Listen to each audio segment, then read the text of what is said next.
Okay guys, let's do division of polynomial. So may given tayong 3x squared minus 4x plus 5 divided by x plus 2. So 3x squared divided by x is 3x. So 3x times x is 3x squared. Okay. So 3x times 2 is positive 6x.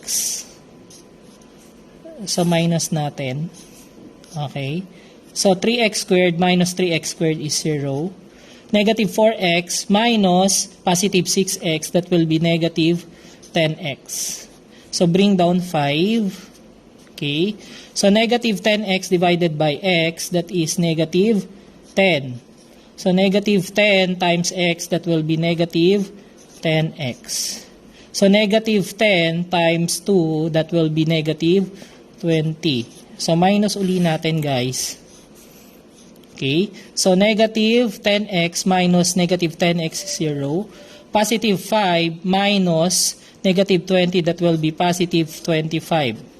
So the answer will be, okay, 3x minus 10, remainder 25.